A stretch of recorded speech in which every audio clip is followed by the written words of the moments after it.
Olá, ouvintes, meu nome é Carol Messeder.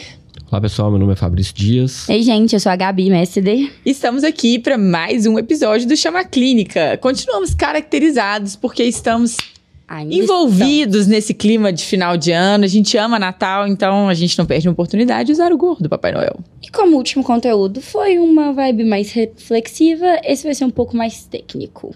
Prático, eu sei que vocês gostam. Bem prático, né? Bem prático. O objetivo é sempre um desafio, tempo com a gente, né? Vocês sabem. Mas nós estamos com o cronômetro ligado e hoje o episódio vai durar 20 minutos. São os 5 casos que você, que vai dar plantão, no final de ano tem que ficar atento e tem que dominar para não passar perrengue aí no plantão. Você que tá indo pro plantão, geralmente você gasta uns 10 a 15 minutos, dependendo de onde você mora, até uns 20 minutos. Então escuta aí, já coloca no play. Carro. Episódio obrigatório para quem tá de plantão no final de ano, então. A gente comentou que costuma ser vazio o hospital em épocas festivas, principalmente Natal. Mas tem alguns casos que são mais frequentes. Vamos começar?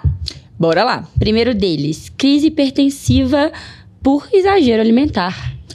Ou por qualquer descompensação, né? Às vezes a pessoa viajou, esqueceu o antihipertensivo, ou tomou umas pra mais e aí no outro dia acabou alterando aí o uso do remédio, ou então ingeriu lá. Não quer misturar o remédio com bebida alcoólica. Também acontece. Toma bebida alcoólica e não toma remédio. Toma remédio, verdade. Tem que escolher um, né? Ou acha que a pressão tá controlada e que não precisa mais do remédio. E é um ótimo dia testar isso no Natal, não é mesmo? Quem nunca? Tá controlado, doutor? Tava controlado, doutor? Não sei o que aconteceu. Enfim, isso aí parece raro, mas acontece sempre. E se você tá no plantão e vai tá diante de uma pessoa com pressão alta, né, uma crise hipertensiva, então lembrar dos critérios, né, de crise hipertensiva, das diferenças de crise hipertensiva e urgência hipertensiva. E sempre pensar nos critérios de gravidade, né, para diferenciar uma da outra, critério de gravidade. Então, assim, paciente que tem hipertensão no pronto-socorro e tem dor torácica, dispneia, alguma alteração do nível de consciência, cefaleia pior da vida, qualquer déficit neurológico agudo, esses pacientes vão precisar de uma atenção especial. Tá? Então, esses pacientes você vai ter que ligar o sinal de alerta aí. Então, esses pacientes são emergências hipertensivas, né? A gente fala de lesão de algum sinal de lesão de órgão-alvo, né? Então, assim, atenção para esses pacientes. Ver fundo de olho dos pacientes é importante, para ver se tem sinal de papiledema. Se tiver propedêutica, faça propedêutica, tanto cardiovascular quanto o sistema nervoso central, faça isso, porque às vezes, na tranquilidade do plantão do Natal, chega só uma pessoa com alguma queixa e com algum sintoma de alerta, ele acaba deixando passar. Lembrando que, a gente falou isso até no episódio anterior, né? Que a gente falou, quem procura o hospital é porque realmente tá com algum problema. Dificilmente a pessoa vai lá só pra ver porque a pressão tá alta. Então investiga. A gente tem um episódio que a gente fala só das diferenças e do tratamento, do manejo de crise hipertensiva e de urgência hipertensiva. O objetivo aqui não é esgotar esse tema, é só pincelar sobre o que você tem que ficar atento. Então, se você quer na sua cabeça, aprofundar, vai e já sai daqui e vai pro episódio de emergência e urgência hipertensiva. E deixa o fluxograma na sua cabeça aí pra você atender os pacientes. Próximo caso comum, síndrome coronariana aguda. Tem gatilho, né? Às vezes no Natal, estresse ou álcool. Tem, né? Junta tudo. Às vezes uma privação de sono, né? As pessoas ficam até mais tarde, acordadas. Uma sequência, né? De muitas confraternizações. Então, isso também... Às vezes o paciente já tem um risco cardiovascular mais alto. Às vezes esqueceu de tomar os remédios também. Deixa de tomar as medicações. Tudo misturado. E é uma das emergências hipertensivas, né? Síndrome coronariana aguda, por exemplo, é uma emergência médica. Então, se chegou um paciente com dor torácica, um paciente multicomórbido, por exemplo, com comorbidades ou com risco cardiovascular alto, atenção para a síndrome coronariana aguda, porque isso acontece com alguma frequência nesse final de ano. Para não errar diante de um paciente com dor torácica ou com queixa de dispneia, primeiro, lembra de avaliar o risco cardiovascular desse paciente. Comorbidade, medicação, histórico. Então, classifica esse paciente em relação ao risco cardiovascular, porque isso muda a conduta e a suspeição de algo mais grave. E segundo, gente, o diagnóstico de ansiedade ou da dor, né, torácica psicogênica, ele é de exclusão. Então, certifique-se que você conseguiu descartar todas as outras comorbidades ou quadros agudos que causam dor torácica. Isso te dá tranquilidade para manejar esses pacientes. Eu acho que esse é o principal. Claro que também tem a dor torácica de ansiedade, né? Às vezes teve uma briga ali familiar, uma angústia. É um momento... Essa não pode ser a primeira coisa que vai passar na sua cabeça. Não dá para ser a primeira coisa. E quando é a primeira coisa, quando você inverte essa lógica, geralmente você deixa passar alguma coisa grave. E aí o risco é alto, né, gente? Nós não queremos que vocês comam essa mosca, não. Próximo? Bora lá. Vamos lá. Descompensação de doença de base, né? Bem comum. A Carol até citou um caso. Conta aí de novo, vai que a pessoa não escutou o episódio anterior. A gente tava falando dos casos de final de ano. Então, se você não escutou, vai lá e escuta o nosso episódio de final de ano. Mas de Natal, né? E aí, era Réveillon, na verdade, esse paciente. E o paciente já era um dialítico e tomou 2 garrafas de Coca-Cola, tadinho. E aí, ele chegou no pronto-socorro e falou, doutora, não precisa nem me xingar, eu já conheci ele. Poupa o que eu fiz. Aí, ele já confessou o crime e a gente dialisou, fez uma sessão extra de diálise e tal. Mas essa é uma causa comum de descompensação. Então, os pacientes nefropatas, eles devem ter um olhar diferenciado aí, porque é comum a transgressão alimentar, né? Olha, até uma orientação, às vezes, antes Super do evento. tem. Porque assim, nessa consciência que a pessoa sabe, né? De que, se eu fizer isso errado, pode ser que aconteça isso. É melhor você não fazer. Porque uma dessa dá errado. Não, dá. Uma dessa você erra a dose e aí pode dar muitos problemas graves, né? Então, o paciente o doente renal crônico que dá uma transgredida dessa daí, se ele erra a mão, pode ser muito ruim. Muito ruim mesmo. Complicação pior, né, do que isso. Esse foi um caso leve. Então, os nefropatas merecem nossa atenção especial. Os cardiopatas, então, a gente falou aí, né, de crise hipertensiva, emergência hipertensiva, síndrome coronária aguda. Esses pacientes que têm doenças de base no final de ano, ou por um excesso ali de transgressão, de álcool, ou por uma ausência do manejo adequado das doenças de base. Então, insuficiência cardíaca descompensada, às vezes o paciente chega lá com um perfil alterado, né? Às vezes um perfil B. Excesso de sal, excesso de volume. E diabetes, que eu acho que também entra aí nas urgências, nas emergências hiperglicêmicas, né? Os pacientes diabéticos que nesse final de ano, por conta ali do excesso de calorias, né? Do consumo de alimentação inadequada, que às vezes pode chegar no pronto-socorro com alguma alteração. Os imunossuprimidos, às vezes, não pela... Final de ano, todo mundo quer encontrar, todo mundo quer ficar perto, e a pessoa é imunossuprimida e começa a confraternizar com as pessoas e aí acaba tendo intercorrências por isso, assim, ela se expõe mais a doenças. Então, o paciente imunossuprimido é outro que a gente tem que ficar muito atento com isso. Lembrem-se de perguntar para os pacientes o que eles tomam. Parece bobo, né, gente? Assim, eu queria que fosse uma bobeira, mas não é. Quais medicações que ele toma, às vezes o paciente, isso é sempre meme na internet, não tem nenhuma doença, toma losartana, metformina e etc.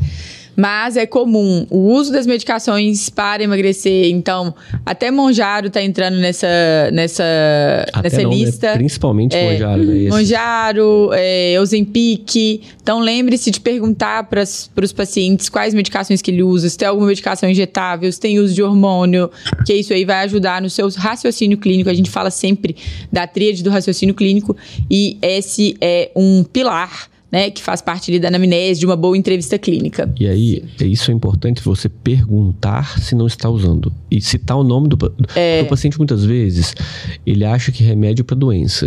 Entendeu? Então, assim, remédio para doença. Então, para aí, a gente recebeu um caso agora lá no hospital, que foi fazer uma endoscopia, uma colonoscopia, foi fazer o exame e o preparo foi péssimo.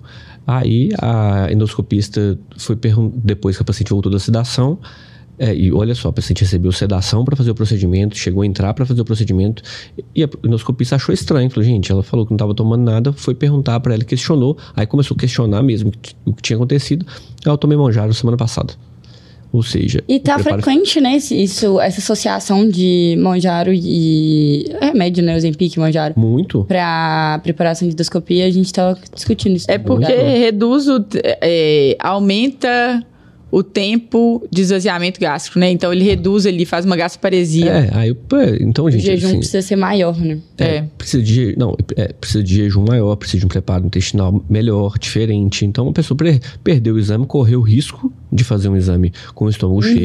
Foi exposta também, né? A um procedimento que não... Muito. A sedação. Muito. Então, assim, isso que a Carol tá falando é muito importante. Então, você que toma uma medicação...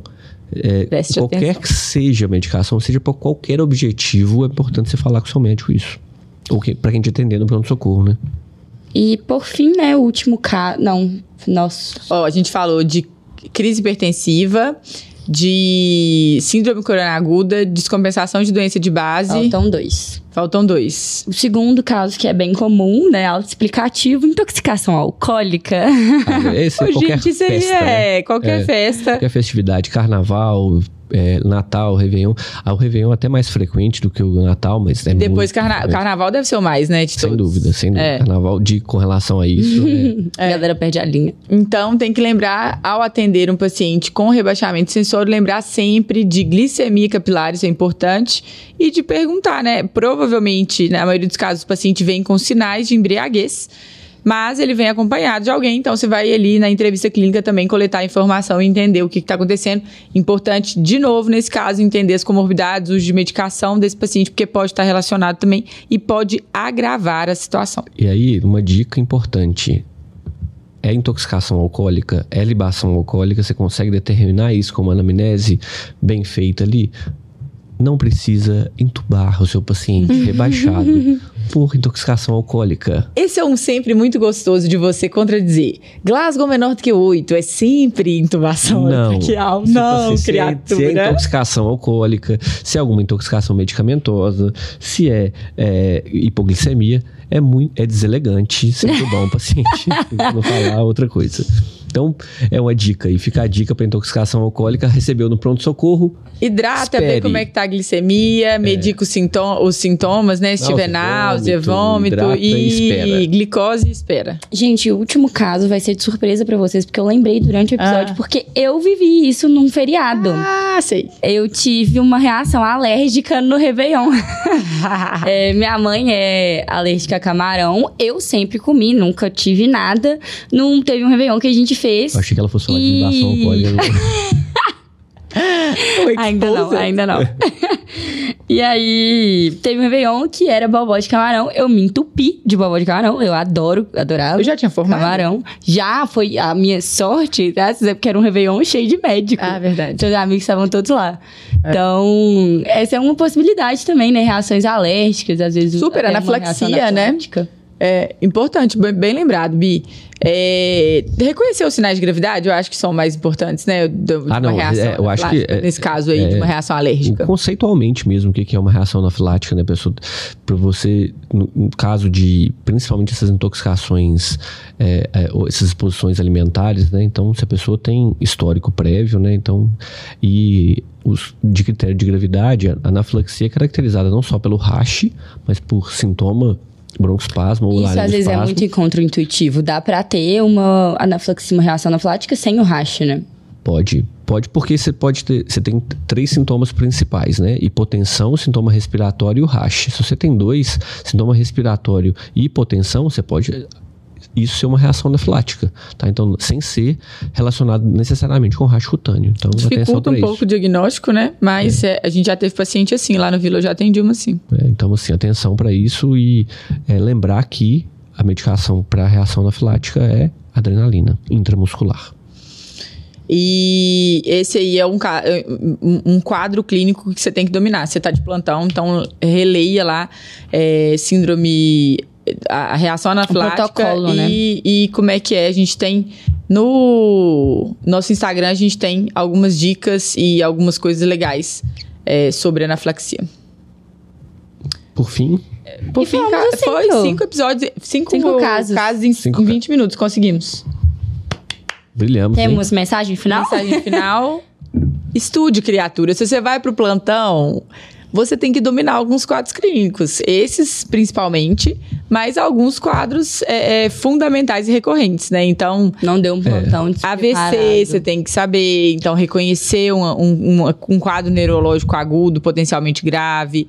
As catástrofes torácicas.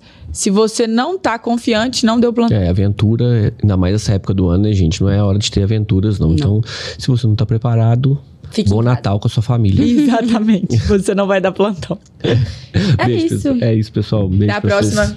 Feliz Natal. Tchau, tchau. Feliz Natal.